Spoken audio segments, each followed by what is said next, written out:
बिस्मिल्लाहिर्रहमानिर्रहीम। अस्सलाम वालेकुम स्टूडेंट्स। आज से हम अपनी बायोलॉजी की क्लास का स्टार्ट करेंगे। सेकेंड ईयर की बुक आपने लेनी है पंजाब टेक्स्ट बुक। जैसे आपने फर्स्ट ईयर में हमने पंजाब टेक्स्ट बुक से किया था, इसी तरह से हम अपनी सेकेंड ईयर भी पंजाब टेक्स्ट बुक से ही करेंगे। तो पहला चैप्टर है हमारा होम्योस्टेसिस, चैप्टर नंबर 12 होम्योस्टेसिस। तो हमारे जो आज का कंटेंट ऑफ लेक्चर है उसमें concept of homeostasis, then definition of homeostasis, components of internal environment, उसके बाद हम पढ़ेंगे osmoregulation, excretion, thermoregulations and then the control system. तो सबसे पहले हम देखते हैं कि होम्योस्टेसिस की डेफिनेशन क्या है और इसका मतलब क्या है। होम्यो का मतलब है होम और स्टेसिस का मतलब है मेंटेनेंस, यानी जिस तरह से हम अपने घर को मेंटेन करते हैं इसी तरह से किसी भी ऑर्गेनिज्म ने, लिविंग बॉडी ने अपनी इंटरनल एनवायरनमेंट को मेंटेन रखना है। एनवायरनमेंट क्या होती है? Everything around us is called environment. अब हम अगर अपने देखें तो बाहर हमारे क्या मौजूद है? Water, light, humidity, this is our external environment. Same इसी तरह से हर ऑर्गेनिज्म की इंटरनल एनवायरनमेंट भी होती है। एक्सटर्नल और इंटरनल एनवायरनमेंट आपस में इंटर रिलेटेड हैं। अगर कोई भी चेंज एक्सटर्नल एनवायरनमेंट में आएगी तो उसका इफ़ेक्ट इंटरनल एनवायरनमेंट पे भी आएगा, जो कि ऑर्गेनिज्म के फंक्शंस के लिए हार्मफुल हो सकता है। अब हमने उन फ्लक्चुएशंस को, उन चेंजेस को जो बाहर आ रही हैं उनको नैरो रेंज में रखना है ताकि सेल का इंटरनल फंक्शनिंग डिस्टर्ब ना हो। अब उन एक्सटर्नल चेंजेस को नैरो रेंज में रखना है ताकि नॉर्मल फंक्शन हो, इज कॉल्ड होम्योस्टेसिस। तो आपकी बुक पे जो डेफिनेशन लिखी हुई है, protection of internal environment from the harms mean harmful effects of fluctuations का मतलब है change in external environment is termed as homeostasis। क्या मतलब है इसका? कि हम सेल ने या किसी भी लिविंग ऑर्गेनिज्म ने अपनी इंटरनल एनवायरनमेंट को प्रोटेक्ट करना है harmful effects of external environment में जो भी चेंज आएगी उससे, और इस मेंटेनेंस को हम बोलते हैं होम्योस्टेसिस। होम्योस्टेसिस के फर्दर हम ये देखेंगे कि होम्योस्टेसिस जो है वो सेंट्रल रिक्वायरमेंट है किसी भी ऑर्गेनिज्म के नॉर्मल फंक्शंस के लिए। अगर वो होम्योस्टेसिस में अगर नहीं है, उसको नहीं प्रॉपर तरीके से कर पाएगा तो उसका एग्जिस्टेंस जो है वो भी नहीं होगा। और देन होम्योस्टेसिस जो है किसी भी ऑर्गेनिज्म के लिए वो एवोल्यूशनरी प्रोसेस में उसके लिए वो चेंजिंग कंडीशन या कांस्टेंट चेंजिंग कंडीशंस के लिए भी अहम रोल प्ले करता है। फर्दर हमारा जो टॉपिक है that is the component of internal environment, जो कि फ्लक्चुएट हो सकते हैं according to the external environment. Number 1 इसमें आ जाएगा water, solutes, temperature and excretory products. अब वाटर को और सॉल्यूट्स को, टेम्परेचर को या वेस्ट मटेरियल्स जो किसी भी ऑर्गेनिज्म की बॉडी के अंदर प्रोड्यूस हो रहे हैं उनको मेंटेन करने के लिए डिफरेंट मैकेनिज्म्स मौजूद हैं।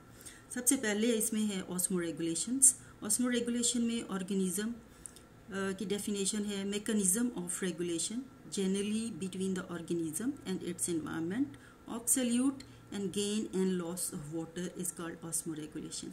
यानी एनवायरनमेंट और ऑर्गेनिज्म के दरमियान में जो वाटर का गेन एंड लॉस होगा और जो सॉल्यूट्स का जो गेन एंड लॉस या एंट्री और उसकी जो अखराज है उसको हम ऑस्मोरेगुलेशन बोलेंगे।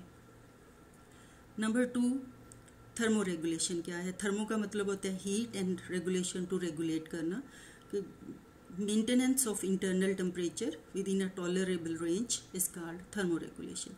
अब आउटर एनवायरनमेंट में टेम्परेचर चेंज होता रहता है, कोई एक फिक्स पॉइंट नहीं है। जैसे जैसे गर्मियाँ हैं, अब जैसे बहुत शदीद गर्मी है तो हर ऑर्गेनिज्म, हर लिविंग सेल ने अपने आप को गर्मी से बचाना है, तो डिफरेंट मैकेनिज्म्स हैं जिसके ज़रिए वो बाहर के ह्यूज जो चेंज है उसको नैरो रेंज में लेकर आएगा। तो इस टेम्परेचर की जो मेंटेनेंस है उसको हम बोलते हैं थर्मोरेगुलेशन। नेक्स्ट एक्सक्रीशन क्या है? हर ऑर्गेनिज्म के अंदर waste materials due to the process of metabolism produce होते हैं। स्पेशली नाइट्रोजनस नेचर के मेटाबोलाइट्स या वेस्ट मटेरियल्स की रिमूवल बहुत ज़रूरी है, और and the removal of these waste materials is called excretion. यही डेफिनेशन आपकी बुक में लिखी हुई है। mechanism which eliminates nitrogenous waste is referred as excretion. So ये तो थे components of होम्योस्टेसिस। सबसे पहले आपने पढ़ा ऑस्मोरेगुलेशन, जिसमें हमने सॉल्यूट्स और वाटर की रेगुलेशन की। Number 2 excretion, nitrogenous to waste की रिमूवल को एक्सक्रीशन बोला। एंड थर्मो रेगुलेशन, जिसमें हमने टेम्परेचर की रेगुलेशन को थर्मो रेगुलेशन बोला। अब ये तमाम मैकेनिज़म्स जो हैं ये कंट्रोल कैसे होते हैं, तो सर्टेन कंट्रोल सिस्टम्स सेल के पास या ऑर्गेनिज्म के अंदर मौजूद हैं। जैसे आपकी बुक में है, control systems among intercellular, intra और extra cellular internal environment of an organism also at cell level keeps fluctuating in narrow range in intracellular within the cell membrane compared to the extracellular vascular and other interstitial fluids. Means यहाँ पर जो है हमारे control systems मौजूद हैं जो outer environment की fluctuations को नैरो रेंज में लेकर आएंगे। एक और बात यहाँ मैं क्लियर कर दूँ कि होम्योस्टेसिस का मतलब ये बिल्कुल नहीं है कि इंटरनल एनवायरनमेंट हमारी फिक्स्ड है, वो ऊपर नीचे नहीं हो सकती। जिस तरह से आउटर एनवायरनमेंट चेंज हो रही है, इसी तरह से हमारी इंटरनल एनवायरनमेंट भी उसके अकॉर्डिंग चेंज होती है, लेकिन हमने वो चेंज को बहुत ज़्यादा नैरो रेंज में रखना है। वो ब्रॉड अगर होगी तो हार्मफुल होगी।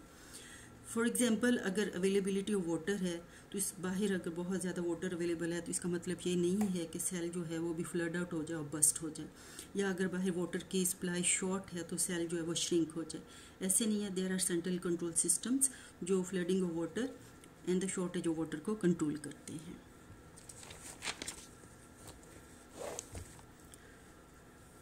कंट्रोल सिस्टम्स के आगे फर्दर 3 कंपोनेंट्स होते हैं। सबसे पहला उसका कंपोनेंट होगा रिसेप्टर्स। रिसेप्टर्स जो आउटर एनवायरनमेंट में चेंज को डिटेक्ट करेंगे और वो किसको दे देंगे, कंट्रोल सेंटर को। कंट्रोल सेंटर जो है अकॉर्डिंग टू रिस्पॉन्स जो है वो शो करेगा with the help of effectors.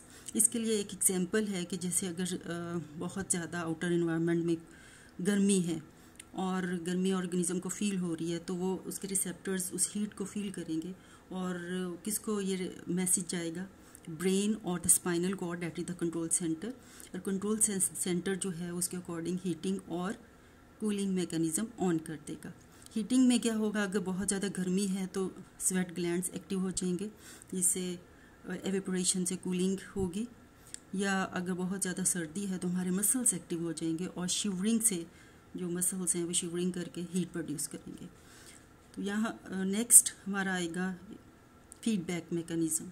Feedback mechanism में डेफिनेशन उसकी लिखी हुई है, detection of change and signalling for effectors response to control is a feedback mechanism. यानी डिटेक्शन ऑफ चेंज, चेंज किसने फील की, रिसेप्टर्स ने, और उन्होंने सिग्नल्स किसको भेज दिए, सेंट्रल कंट्रोल सिस्टम को, और उन्होंने किसको दिया, इफेक्टर्स को, ताकि वो हम उसको चेंज को डिटेक्ट करके उसके अकॉर्डिंग एक्शन ले सकें। इसको बोलेंगे फीडबैक मैकेनिज्म। फीडबैक मैकेनिज्म जो है इसके हमेशा जो है इसका इफेक्टर्स का रिस्पांस जो होगा वो ऑलवेज रिसेप्टर्स के रिस्पांस के रिवर्स होगा। जैसे अगर हीट है, अगर रिसेप्टर्स ने हीट को फील की तो इफेक्टर्स जो हैं वो इसके रिवर्स होंगे, उसके ऑपोजिट रिस्पांस शो करेंगे, यानी वो कूलिंग मैकेनिज्म को ऑन करेंगे। अगर हमारे रिसेप्टर्स कूलिंग को फील कर रहे हैं तो जो हमारे इफेक्टर्स हैं वो हीट मैकेनिज्म को ऑन कर देंगे। This inverse effectors response is called feedback, negative feedback mechanism. So यहाँ पे डायग्राम जो है वो भी मैं आपको थोड़ी सी क्लियर कर दूँ। ये है एक्सटर्नल एनवायरनमेंट और this is the body of the organism. ये अंदर सेल्स को शो किया हुआ है। ये जो लाइन है ये एक्सटर्नल एनवायरनमेंट के अंदर फ्लक्चुएशंस को शो कर रही है, ये वाइड रेंज।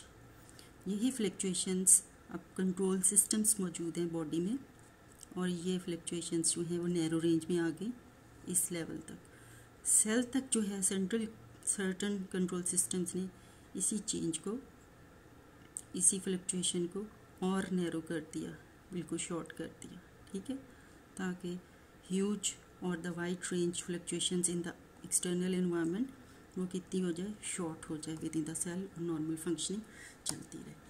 सो ये था आज का हमारा लेक्चर। अब इंशाल्लाह हम कल जो है वो नेक्स्ट ऑस्मोरेगुलेशंस पढ़ेंगे अकॉर्डिंग टू द हैबिटेट, और प्लांट्स के अंदर ऑस्मोरेगुलेशंस हम पढ़ेंगे।